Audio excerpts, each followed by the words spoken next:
కానీ ధర్మ సూక్ష్మాన్ని పట్టుకోవడానికి కొంత పరిణతి అవసరం అవుతుంది.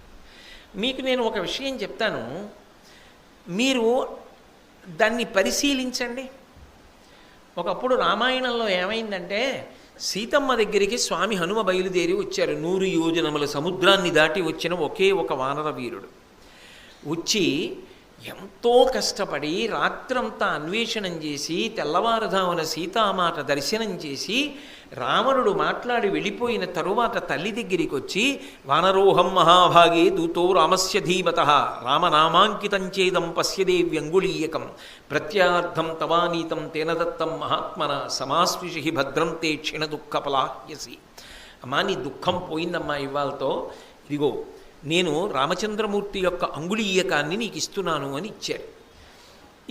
ఇచ్చిన తర్వాత ఏదో మాట్లాడుతుండగా ఈ రాక్షస స్త్రీలందరూ లేచారు. ఆయనేమో అశోకవన భంజనం చేశారు. వెళ్ళి రావణాసురుడితో చెప్పాలి, ఎవరో వానరుడు ఆ అశోకవనాన్ని భంజించాడని. వాళ్ళు వెళ్లే ముందు సీతమ్మ దగ్గరికి వచ్చారు. సీతమ్మ నీతో ఓ కోతి పిల్ల, ఎందుకని? పెద్ద కోతిగా లేరాయన.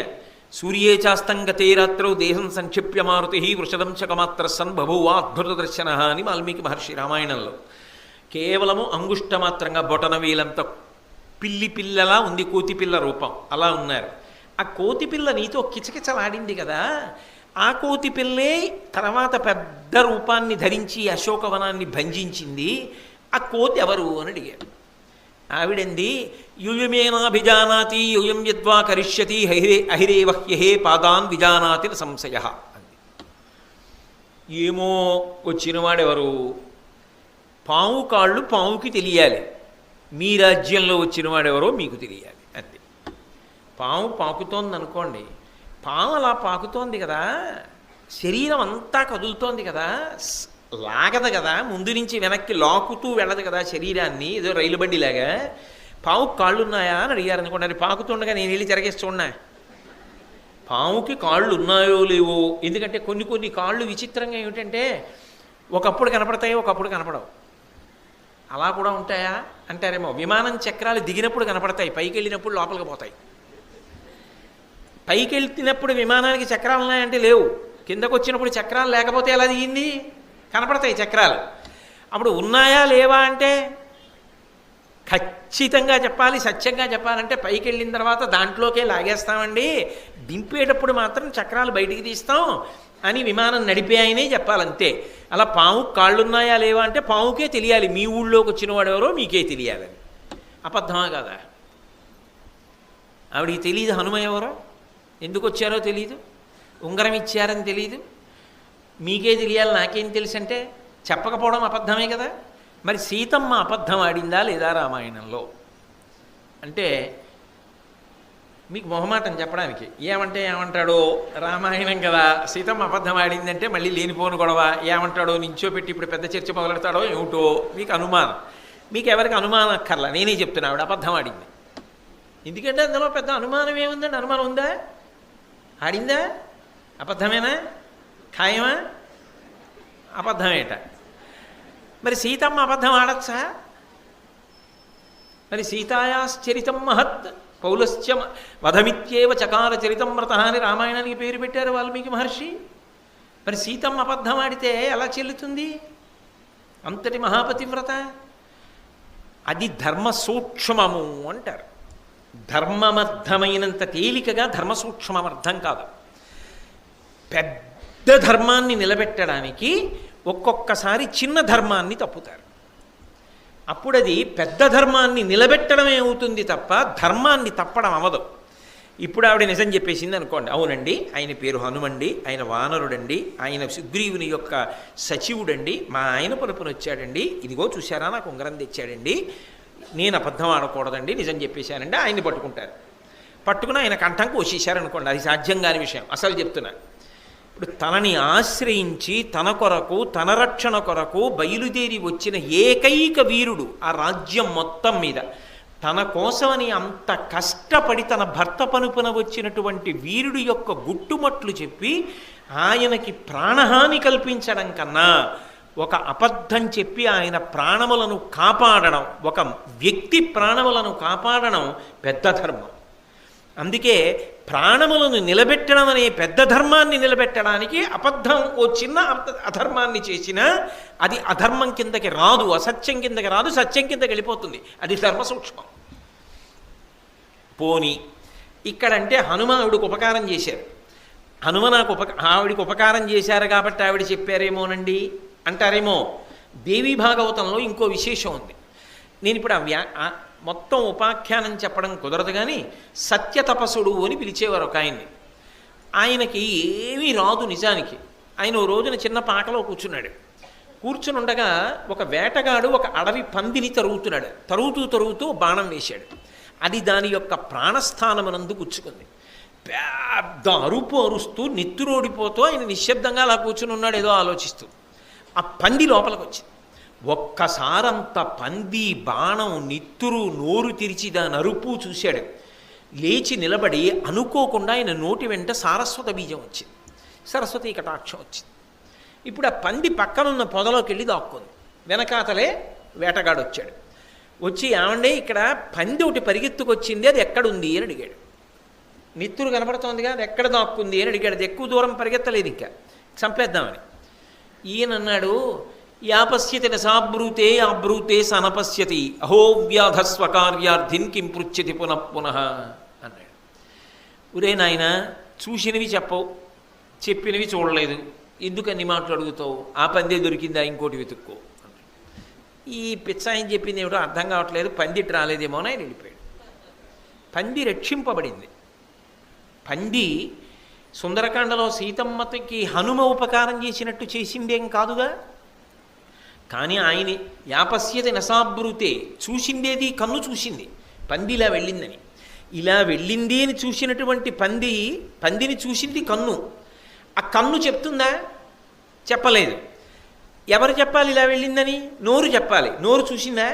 నోరు చూడలేదు. యాపశ్యతి నసాబ్రూతే యాబ్రూతే సనపశ్యతి, చూసింది చెప్పలేదు, చెప్పేది చూడలేదు. కాబట్టి నన్ను ఎందుకు అడుగుతావు? కిం పృచ్యతి పునః, ఎందుకురా అన్ని మాటలు నన్ను అడుగుతావు? ఇంకో పందిని వెతుక్కో అన్నాడు. ఆయన వెళ్ళిపోయాడు. అంటే ఇప్పుడు అసత్యం చెప్పాడా, సత్యం చెప్పాడా? అంటే పైకి సత్యమే చెప్పినా అసలు తెలిసినది మాత్రం చెప్పలేదంటే అసత్యం చెప్పాడు.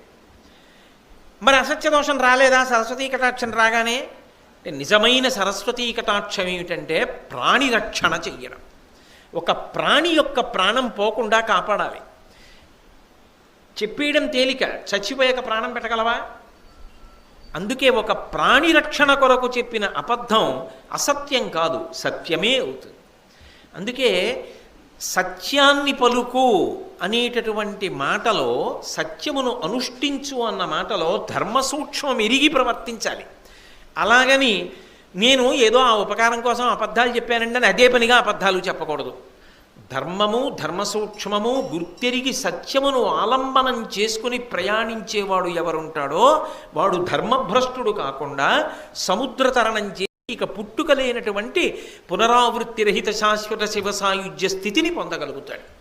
కాబట్టి నడవడియను మున్నీటింగడవంబెట్టంగ నోడకరణెందగి తానొడగూడున నిన సత్యము గడచిన గుణమింక నొండు గలదేయరయన్. లోకంలో నడవడి అనేటటువంటి ఒక పెద్ద సముద్రాన్ని దాటడానికి అసలు సత్యము కన్నా గొప్ప నౌక ఇంకొకటి లేదు. ఆ సత్యమును ఎవరు పట్టుకుంటారో వాడికి ఆచరణ ఉన్నది.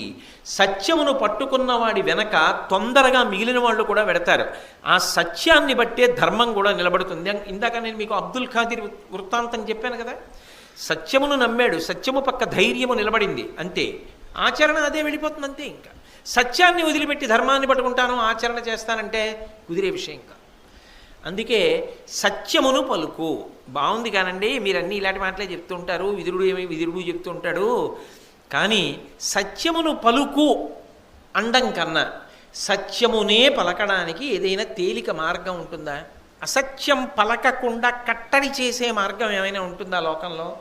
అంటే ఉంటుంది. ఏమిటో తెలుసా? ప్రారంభంలో ధర్మచట్రంలో ఇమిడిందో లేదో అన్నాను అనుకోండి, ధర్మం ఏదో తెలియాలి కదండి అంటారు. తేలిక పరీక్ష ఏమిటో తెలుసా? నువ్వు ఏది చేస్తే అందరికీ చెప్పచ్చో అది చెయ్యి.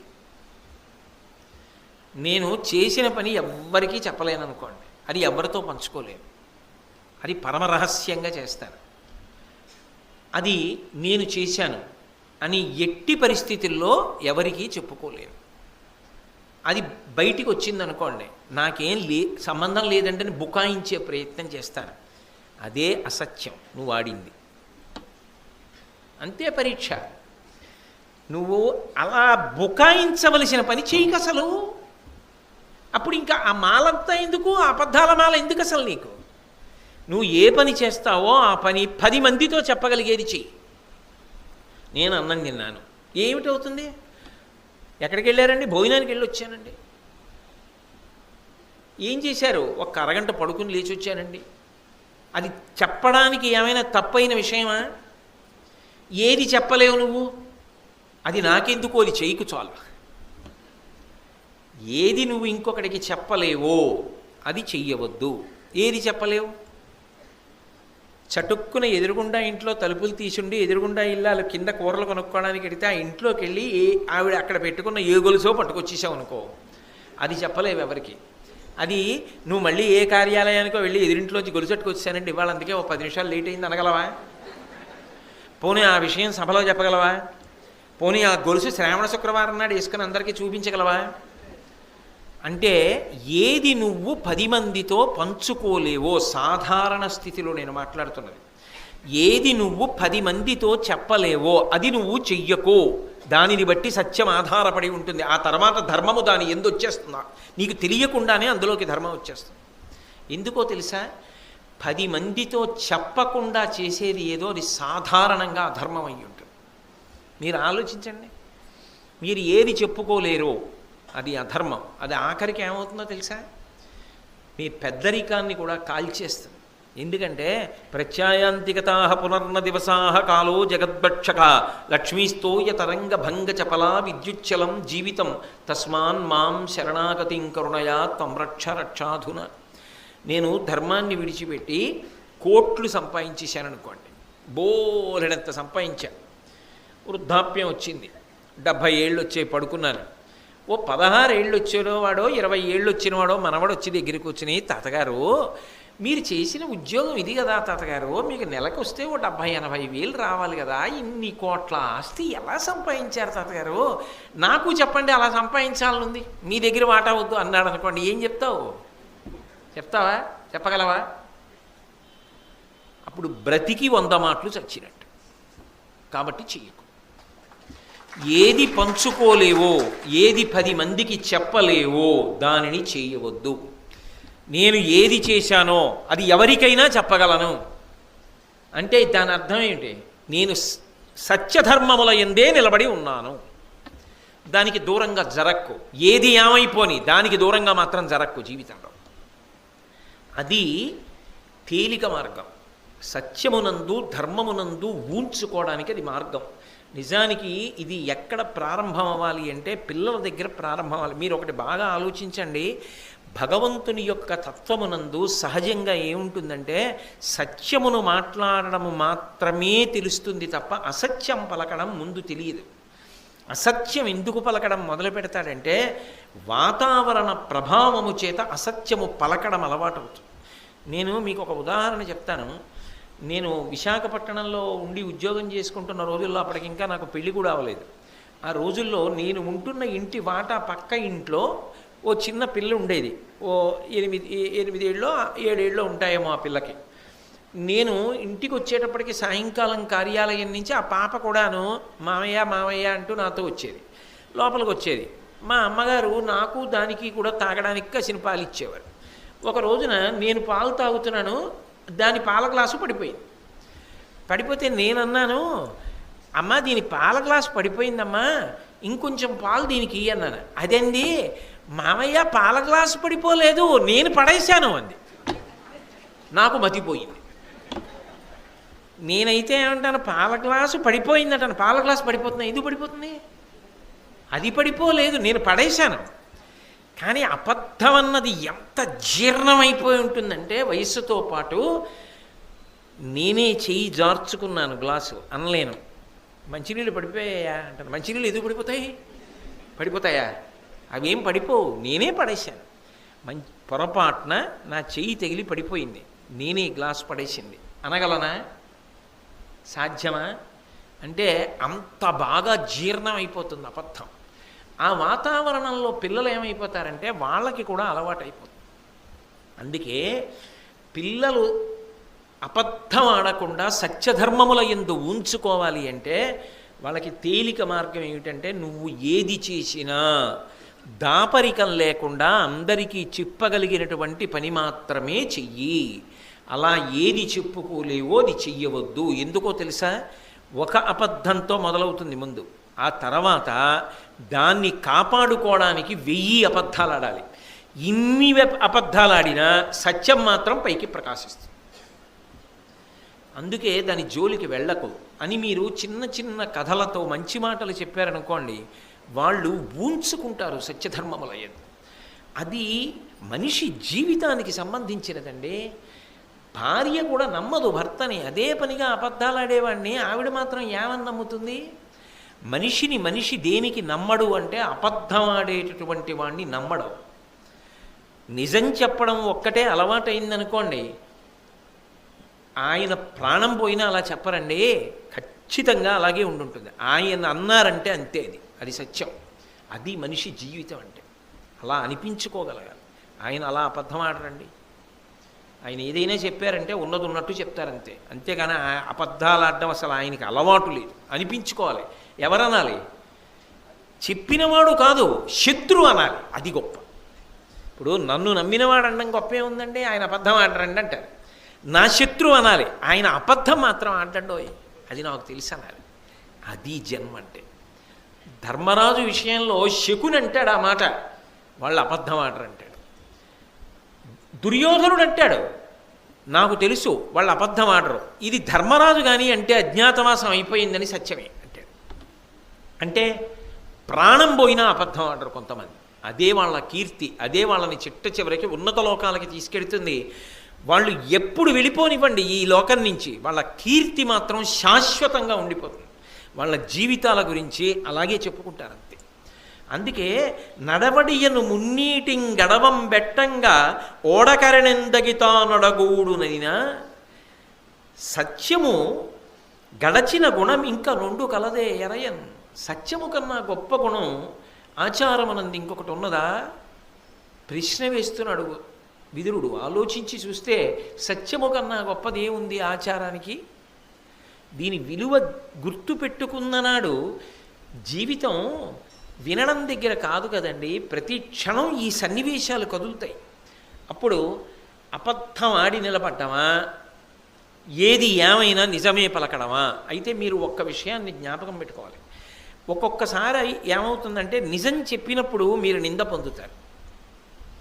సిగ్గులేదా అలాంటి పని చేయడానికి అంటారు. కానీ అలా అనిపించేసుకుని నాకు దండన పూర్తయిపోయింది, నేను చేసిన తప్పు పనికి దండన పూర్తయింది, ఇక పైన నేను ఆడను, అలా అనిపించుకోవడం ఎంత సిగ్గుచేటో నాకు అర్థమైంది అన్ననాడు మారతాడు మనిషి. కానీ అలా అనిపించుకోవడానికి సిగ్గుంది కానీ చేయకుండా ఉండడానికి మాత్రం సంస్కారం లేదంటే